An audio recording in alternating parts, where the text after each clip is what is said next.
Nagsagawa ng clearing operation ang Metropolitan Manila Development Authority o MMDA sa Commonwealth Avenue sa Quezon City laban sa mga vendor na nakahambalang sa kalsada.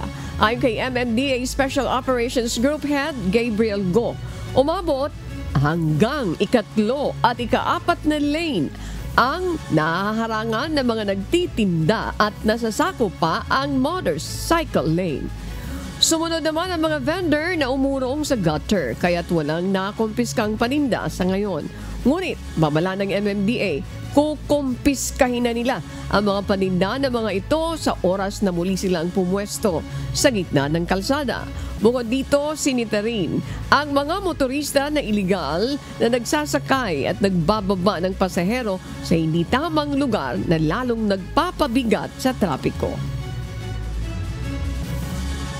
One of the causes of traffic congestion here is yung mga nag-illegal loading and unloading, yung mga vendors po natin na umaabot na po up to the third or minsan fourth lane po ng kahabaan ng Commonwealth Avenue.